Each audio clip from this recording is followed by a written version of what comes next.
Everybody went to the market. If you wanted greens, you go to the market. If you wanted ham hocks or sausage, homemade sausage, you go to the market. If you just wanted to go wander around, you went to the market. The curb market was the place to be. My history as far as the market is concerned goes back at least until 1961, 62, when my mother used to bring me here. I was probably 6 or 7 years old. My grandmother, she was born 1939. She was coming here when she was a teenager. My parents' came to this market to get food, and they lived on the other side of the town.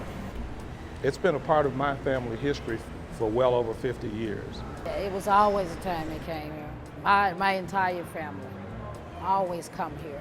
Something that they was raised on coming to do, and they raised us, and I raised my kids the same way, you know. I see the market as being a very unique place in Atlanta. So it is the only public market in Atlanta.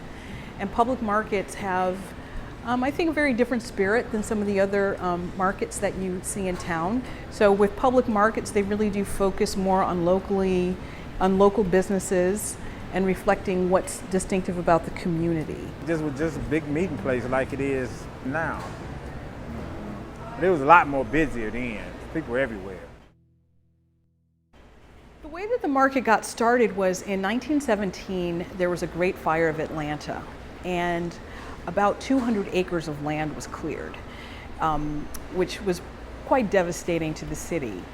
And in an effort to revitalize the area, farmers started to congregate where we are right now at the Sweet Auburn Curb Market, which was then the epicenter of the city.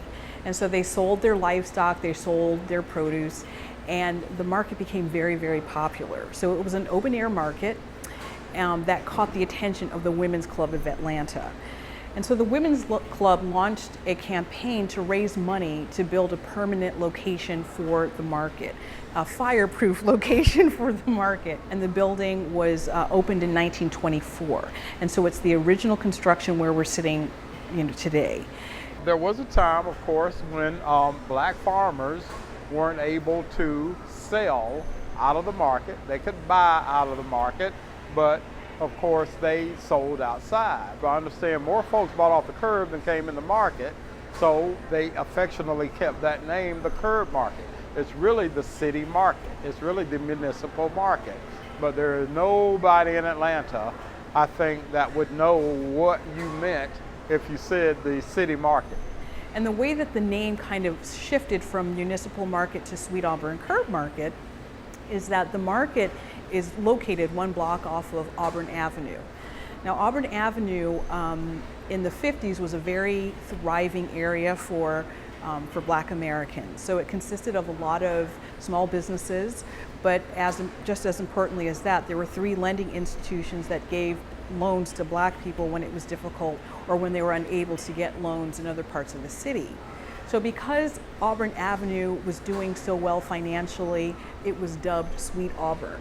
It used to be called the wealthiest street in America for African Americans. Auburn Avenue and the Sweet Auburn district was really the first black mecca in Atlanta, with the market being 50 feet away, from Auburn Avenue, that it also changed and evolved with the Sweet Auburn district.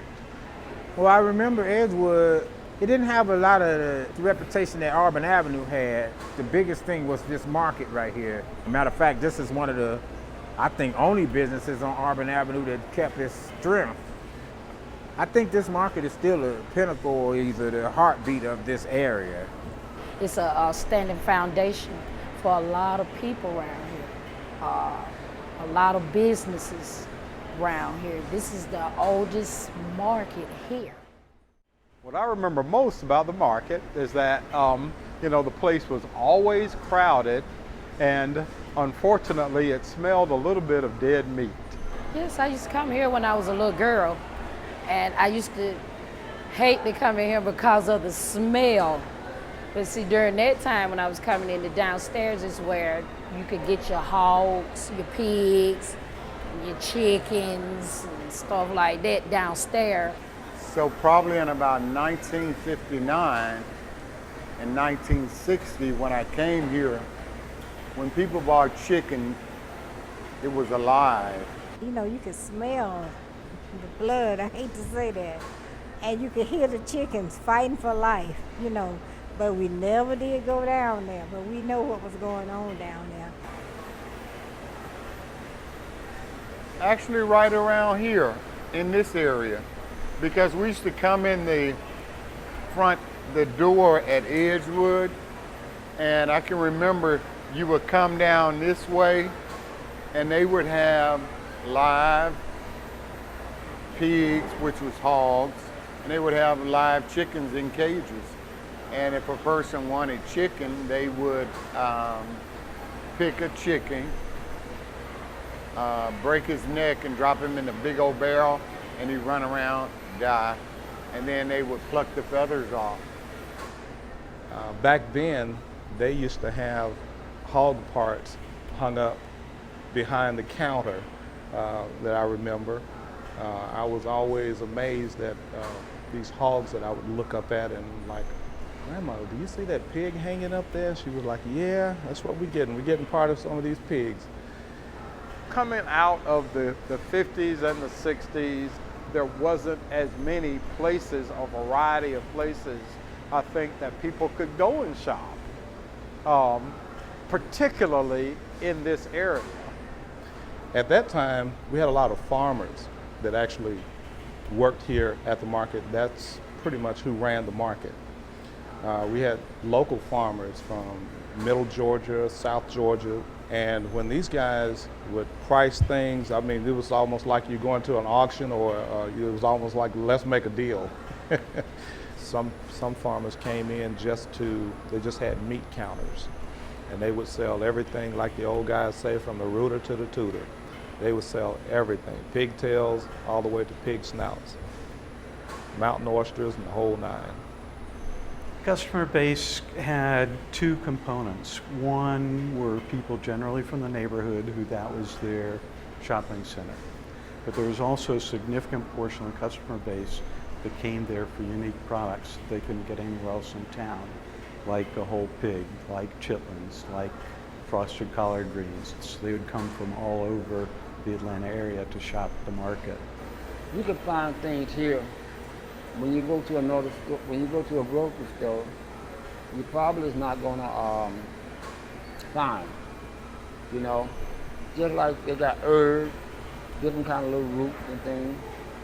You know what I mean? You get a chance to see a whole rabbit, you get a chance to all legs, you get, it's different things you don't find.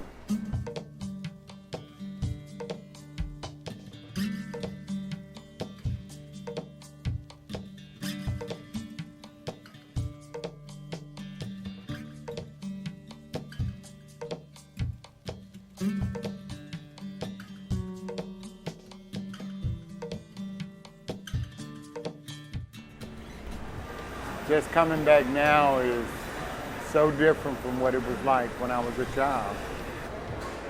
If you come here, it makes you feel like home. And a lot of these people in this community look at this market as a home. This is my home away from my home. This is a part of me. This is a part of my upbringing, you know, and I guess with my mother taught me how to be a good shopper today. So this curb market is a landmark for many things.